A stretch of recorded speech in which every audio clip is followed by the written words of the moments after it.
ನಮ್ಮ ಸಂಸ್ಕೃತಿಯಲ್ಲಿ ನಮ್ಮ ಮಕ್ಕಳಿಗೆ ಏನು ಕಲಿಸ್ತೇವೋ ಏನು ಬಿಡ್ತೇವೋ ಗೊತ್ತಿಲ್ಲ. ಆದರೆ ಕೆಲವು ಮೂಲಭೂತ ಸಂಸ್ಕಾರವನ್ನು ಕಲಿಸ್ಬೇಕು.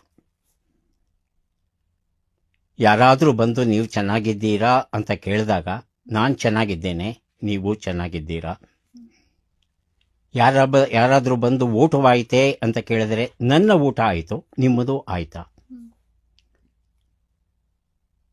ಒಂದು ಮನೆಗೆ ಹೋಗಿ ಕರೆಗಂಟೆಯನ್ನು ಒತ್ತಿದಾಗ ಬಾಗಿಲು ತೆಗೆದು ಬಂದಂಥ ಒಂದು ಪುಟಾಣಿ ಒಂದು ಮುಗುಳ್ನಗೆಯನ್ನು ಬೀರಿ ಬನ್ನಿ ಬನ್ನಿ ಒಳಗೆ ಬನ್ನಿ ಅಂತ ಕರ್ಕೊಂಡು ಹೋಗಿ ಸೋಫಾದ ಮೇಲೆ ಕುಳ್ಳರಿಸಿ ಫ್ಯಾನ್ ಹಾಕಲೇ ಅಂತ ಕೇಳಿ ಫ್ಯಾನ್ ಹಾಕಿ ಕುಡಿಯಕ್ಕೆ ನೀರು ಬೇಕಾ ತಂದುಕೊಡ್ಲಾ, ತಂದುಕೊಡ್ತೇನೆ ಅಂತ ನೀರನ್ನು ತಂದುಕೊಟ್ಟು ಆನಂತರ ನೀವು ಯಾರನ್ನ ಭೇಟಿಯಾಗಬೇಕು ಹೇಳಿ ಕರ್ಕೊಂಬರ್ತೇನೆ ಅಂದರೆ ಆ ಮನೆಯ ಯಜಮಾನನ ಜೊತೆ ಜಗಳ ಆಡಬೇಕು ಅಂತ ಬಂದಿರ್ತೇನೆ ನಾನು.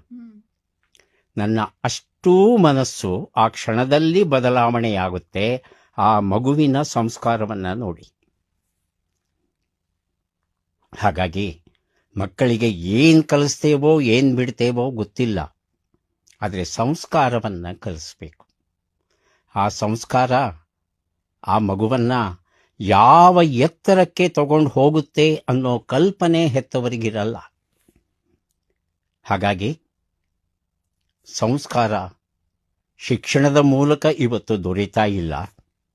ಹಾಗಾಗಿ ಹೆತ್ತವರೇ ಈ ಸಂಸ್ಕಾರವನ್ನು ಮಕ್ಕಳಿಗೆ ಕಲಿಸಬೇಕಾಗುತ್ತೆ.